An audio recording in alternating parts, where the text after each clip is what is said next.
I'm going to turn this back over to Congresswoman Bonamici.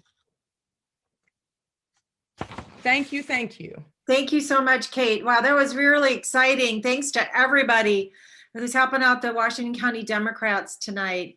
It is truly my honor and my pleasure to introduce a great Oregonian, a great member of Congress, and a great friend, Peter DeFazio. Now, we are really fortunate as Oregonians that we have Peter representing Oregon in Congress. Peter's not afraid to speak his mind. He never hesitates to do what is right, and he's had our backs standing up for Oregon values for all the years he's been in Congress. And now he's in the fight of his career. And I just want to say, Oregonians and the US House, we really need Peter DeFazio. With Peter's leadership, the House passed the most comprehensive climate-forward transportation and infrastructure bill ever. It's sitting over on Mitch McConnell's desk with so many other bills, but we desperately need Peter's leadership and his expertise on this critical issue, which I know will be a top priority for House Democrats when we come back at the beginning of the year. I also want to say on a personal note that Peter has always been there for me. And I'll tell you, just a couple weeks ago, I was trying to get this bill through, Save Our Seas 2.0, to clean up marine debris, to protect our oceans. Well, when the bill came over to the House, it was assigned to Peter's committee, but also to 5 other committees in the House. So to get this bill through, Peter went above and beyond, including responding to several of my texts over the weekend to help get this bill done. And with all he has to do, he was there for me and we got the bill passed. So it's just who he is. He's hardworking, he's dedicated. He was one of the founders of the Progressive Caucus. He's progressive. And I can't wait to hear what he has to say tonight. And then, as we're working hard over these next 10 days, let's make sure that Peter DeFazio comes back to Congress. I hope you'll join me in doing what you can and giving a very, very warm Washington County Democrats welcome to my friend and colleague, Peter DeFazio. Suzanne, thank you so much. Thank you all. I see a lot of hand clapping, and that's great. Kate, you did a great job on the auction there. Normally, if I was up there actually in a less bizarre year, I would have bid and put in some money too, but I can't. I've been listening for a while. I had to interrupt twice to take return calls on fundraising on Saturday night. And Janine, there's one thing you said, because earlier I could listen, I got to disagree with. And you said the blue wave. No, this is the blue wave 2.0. And when someone asked me about that the other day, I said, well, I hope it comes in really big and it washes them. And I was going to say out to sea. But given what Suzanne just said, we don't want these people in our oceans. Let's just throw them further up into the land, maybe into a landfill somewhere. I don't know where we're going to put them, but not in the ocean. You always hear it from elected officials. This is the most important race of our lifetime. Well, no, it isn't the most important race of our lifetime. It is the most important race in the history of our representative democracy. And it's also the most important race in the history of our planet. If Donald Trump is reelected and they continue to dismantle the government with the most corrupt administration in the history of the United States. Yeah, we had some bad ones, back in the 1880s, but they didn't have the power that these people have now. And the self-dealing of Mr. Trump and the lies and the distortions, his encouraging racism, homophobia, dividing the country day after day after day. It is so dangerous, and we have to win. Now, Ron couldn't join us, and Jeff couldn't join us because they're back in DC to try and stop, but it isn't going to happen. Amy Comey Barrett for the Supreme Court. I probably a lot of you watched The Handmaid's Tale. Pretty grim stuff. I never finished it, and I've been trying to do late night diversions. I can't watch that because that's kind of like their planned future for this country. And she was actually handmade with some radical, bizarre sect offshoot of the Catholic Church. I was raised Catholic. That's not Catholic. And look at the Pope. The Pope, for Pope, he just said he supports civil unions. I'm surprised they haven't poisoned this guy yet, to tell the truth. I don't know how he goes over and he eats with the priests. He doesn't eat alone in the papal residence. So I think that's how he's made it thus far. But you know, that they are not representing Christian values, and she won't. And she's going to vote to repeal Roe v. Wade, and it's probably now the swing vote. But here's the thing: we can fix that, and that's key. It was ruled a constitutional right. That doesn't mean it can't be a statutory right. And if we have the House and the Senate and the presidency, we can restore decisions about a woman's reproductive health care to each individual woman in this country, not the government, not the Justice Department, to every individual woman in this country. We can do that. My opponent has said, if we can repeal Roe v. Wade, we should go for it. All 27 years old of him. You know, I'll get into him later, but and obviously a majority of our delegation would be voting strongly to support the rights under Roe v. Wade. And then we move on down to how they're trying to steal the election with voter repression. You know, I mean, it's been going on for a long time, but they're taking it to new lengths. You know, we're having you know, international interference. They're downplaying the threat of Russia because of whatever Russia holds over Donald Trump, and you know, Iran recently, and threatening emails to people. The president asking the Proud Boys, seriously, the Proud Boys who've been coming across the river for you know, for years into Portland to incite violence in downtown Portland, encouraging them to stand by and stand down.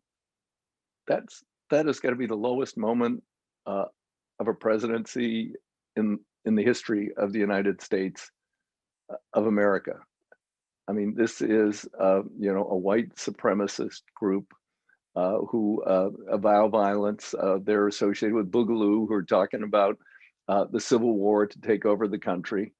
And you know, we've got to get our Dems to vote early, and you know, by mail or drop box. I was just reading about Utah. They voted 99% by vote by mail in the last election, and they're now saying that they're looking at a record number of people who won't vote by mail because of the things Trump, his allies, foreign and domestic, have been putting on the internet about how unsafe it is to vote by mail.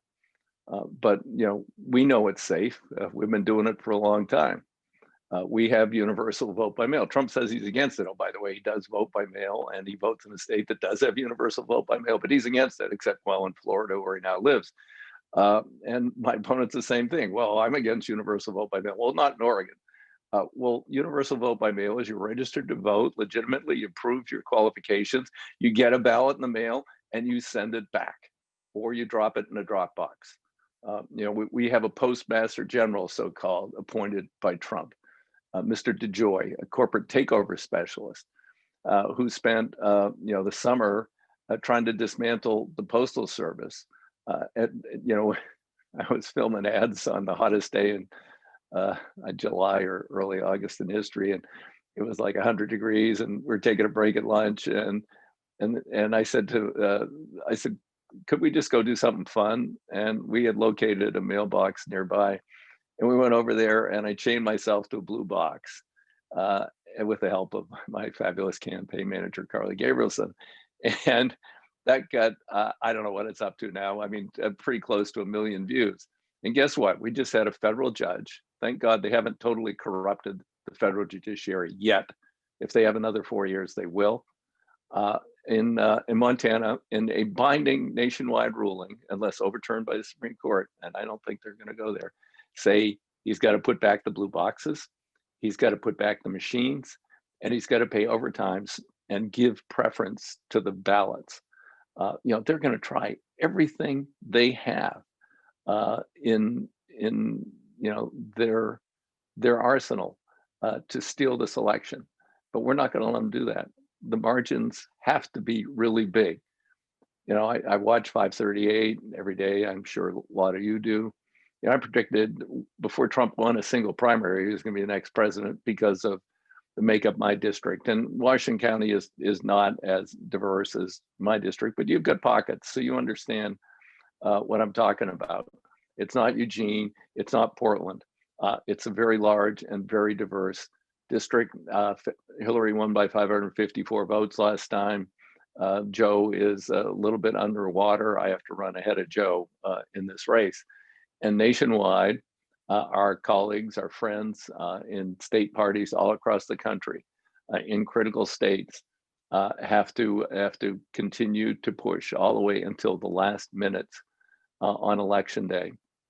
But the ruling of that judge is going to help. We're actually going to, and we've won and lost a few rulings on the deadline for the ballot. Oregon, it's a close of business. A lot of states allow postmarks, and the Trump administration's been challenging those. I mean, and other states have other, little bit different deadlines, and they're being challenged everywhere. So there is a concerted effort. But if we turn out enough folks, and you have so much energy up there, I know you're going to turn them out. That's not going to be a problem. Let me talk just a little bit about what Suzanne mentioned. My infrastructure bill is not your typical infrastructure bill. I get some critiques from people saying, "Oh, you're just going to go out and build more highways." No, we're not going to go out and build more highways. This is a 21st century transportation infrastructure bill. The first one. We've been living off the legacy of Dwight David Eisenhower for 70 years. It's a different era, it's a different time, and the climate and the planet is at risk. So my bill will do 3 different things. It's going to deal with defossilization of transportation. That is the single largest contributor to fossil fuel pollution in the United States of America. But today, we can't do that. I mean, some of you might own electric vehicles. I have some friends who do. When my current Mini Cooper wears out, it's pretty efficient. I'm going to buy an electric vehicle. But, there's something called range anxiety. And guess what? There are semis now. Tesla produced a semi, 80,000 pounds. And Daimler-Benz, Freightliner, and Volvo are all producing electric 80,000 pound trucks. We can't move everything we need on rail. We can't load our grocery stores by rail. It's not possible. So we're going to have to defossilize the movement of all the freight and goods in this country, the majority of it, which moves on highways. And we can do that, but they got no place to charge right now. So my bill, and I'm partnering with Frank Pallone on the Energy and Commerce Committee, we're going to put a lot of money into renewable energy. We're going to put money into wheeling that. We're going to build substations. We're going to build distribution.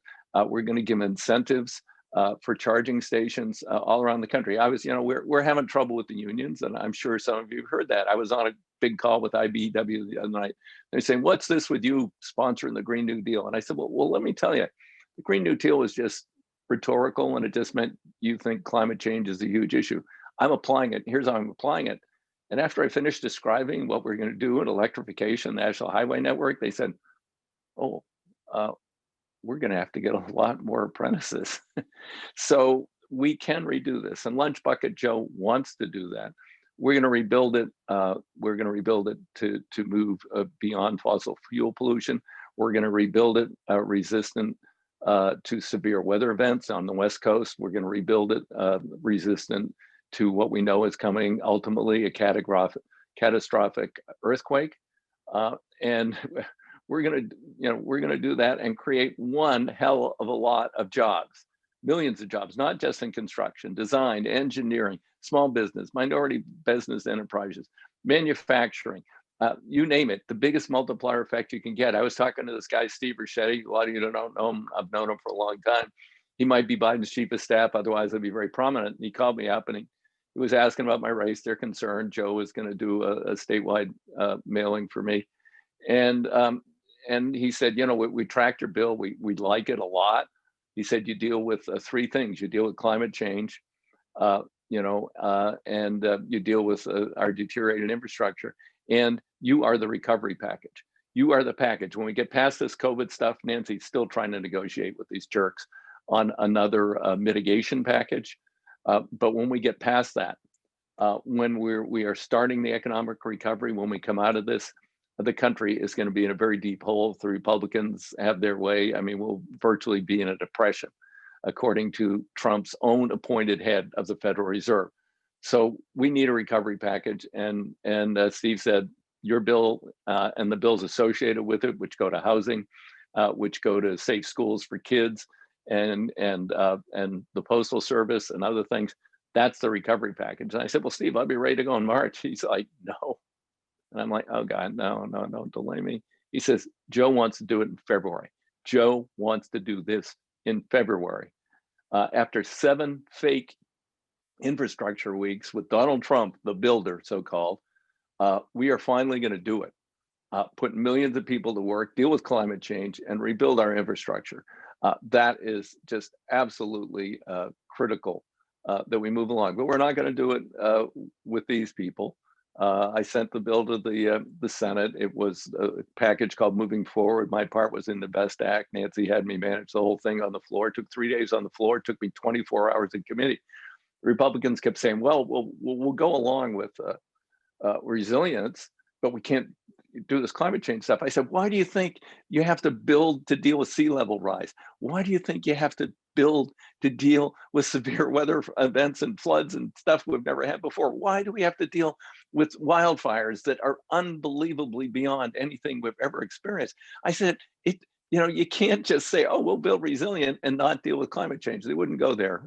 24 hours in markup, 3 days on the floor. We passed it with 3 Republican votes in the end. But every Democrat, well, no, I guess we lost 2 Democrats. So that's my agenda for the next Congress, along with many other things. Oh, I did briefly mention the Postal Service. Nancy and I passed the bill earlier this year with 88 Republican votes, by the way, to repeal the stupid pre-funding mandate that the Postal Service has to prepay $6 billion a year for retirement for 75 years. For people who haven't even been born yet, who haven't gone to work for the Postal Service. This was stuck in the dark of the night by the Bush administration, virtually on Christmas Eve in a lame duck Congress. No one knew it was there, and they stuck it in an attempt to make the Postal Service look bad, which is absolutely critical for our nation to have universal mail delivery, to move toward privatization. And the privatization is only going to happen in the big urban areas. Everybody else, sorry. Try and get a letter delivered by FedEx, for $50. No, it's not going to happen. So, those are some of the issues. My race is unprecedented. At this point, it's going to be the most expensive House race in Oregon history. They've got a 27-year-old young man. He did an honorable thing in helping stop the Paris train attack along with 3 other people, and came in third Dancing with the Stars. And every time he wants money, he just puts out a tweet. And the Trump Senior, Junior, and Eric retweeted to 92 million people. So he brags on, oh, my average contribution is only $30. Yeah, it's only $30. 80 some odd % of them are coming from outside the state, from people who only support you because you totally support Trump. It's tight. Like I say, I had to drop off a couple of times to take back phone calls on fundraising. I've raised more money in a quarter than I would normally raise in an election cycle. But it's not enough. They're going to outspend us. But guess what? We, just like you are up there, we're going to outwork them. My county parties, Curry County, whoa, pretty deep red. Democrats down there are over 60% ballots returned as of now. They are so organized. They've been postcarding for months and doing everything they can to turn out their neighbors and Democrats. And we have to do that everywhere. And we have to do it in Washington County. We have to do it everywhere in America. We heard from Tobias earlier, just a brief amount. He's also, despite he's got a race, he's helping me raise money. Shamia Fagan. They really want to get Secretary of State because then they can control redistricting. Then they can gerrymander Oregon, just like they did all the other states in 2010 to help them steal elections from a majority of the American electorate. We're not going to let that happen. It's not going to happen here in Oregon, and it's not going to happen nationally. This is the race of our lives, of the history of the country. And you are really the key. In my volunteers, I was over at the campaign. Well, I've been at the campaign every day, but yesterday I was there and we were sending out door hangers, thousands of door hangers. We just didn't send out door hangers. Every door hanger had a handwritten Post-it note for whatever the volunteer wanted to say. And some of them, I got to tell you, were just, it was just touching. And, you know, they can't outwork us. They can outspend us, but they can't win that way.